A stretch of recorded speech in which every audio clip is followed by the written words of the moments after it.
Grand Seiko is known for its nature-inspired dials, and over the last few decades has produced collector iconic staples, such as the SPGA 211 Snowflake dial, the SPGA 413 Cherry Blossom dial, and the SLGH 005 White Birch dial. And while such patterns continue to be remixed in various hues, this does not stop the brand from handcrafting new molds that bring new texture and sources of natural inspiration into the mix. For example, last year's SLGH 021 Gembi Valley. And it's timely I bring up the SLGH 021 limited edition because following in its footsteps, today we have a new limited edition watch, the Grand Seiko SLGH 027, which is also in an Evolution 9 case, also driven by the 9SA5 high-beat automatic, also debuting an entirely new dial, and the second ever Evo 9 to be encased in the brand's ever brilliant steel, the first being the SLGH 021. Like the Snowflake dial and rock pattern dial used in the Cherry Blossom Shumbun, Grand Seiko's Mount Iwate dial pattern is certainly a brand signature, seen on pieces like the Tentograph, which used the Mount Iwate pattern in a rich shade of indigo blue reserved for special milestone pieces. The new SLGH 027 has a Mount Iwate inspired dial, but not the Mount Iwate dial we are accustomed to. It's also inspired by the volcano that serves as a majestic backdrop for Studio Shizukuishi, where Grand Seiko's mechanical watches are made,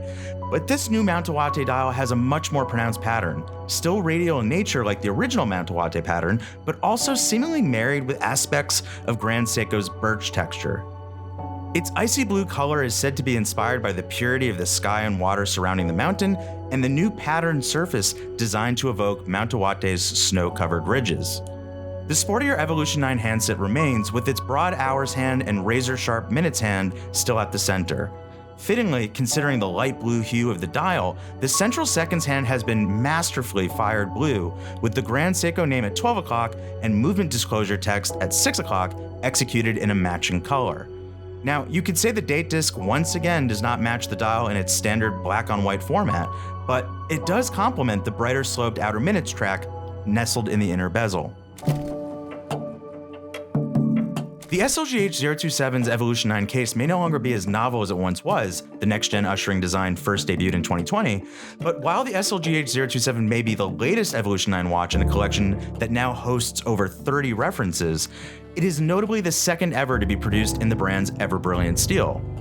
Its 100-meter water-resistant screw-down crown secured case remains 40mm in diameter, 11.7mm thick, and 47mm lug-to-lug, but its usage of ever-brilliant steel in place of more standard steel not only elevates its luster,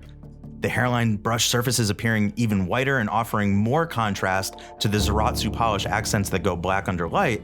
it more importantly introduces even more corrosion resistance, its Pren value 1.7 times higher than steel typically utilized in luxury watchmaking. It may look pretty, but it's very robust and daily wearer approved, at least by my estimation. Naturally, the watch is affixed with a case-matching ever-brilliant steel bracelet, still fully brushed on the front of its multiple link pieces. Now, if you want to get technical, the watch could be described as tritone due to the fact a 18-karat rose gold Grand Seiko medallion rests within the clasp, which also utilizes titanium parts, so 3 different metals are used for the externals of this watch. Inside and exhibited ticks one of Grand Seiko's most advanced mechanical movements, the in-house automatic high-beat 9SA5 with an 80-hour power reserve that outlasts most high-beat movements that typically have a lower stamina due to the higher frequency. It also introduced Grand Seiko's first overcoil hairspring, derived and optimized through over 80,000 simulations, and includes a free-sprung balance with a dual impulse escapement developed by Grand Seiko. While very technical, its aesthetic is also worth appreciating, with its elevated finish comprised of high-quality striping and beveling on its bridges shaped to depict the bending and flowing waters of the Shizukuishi River.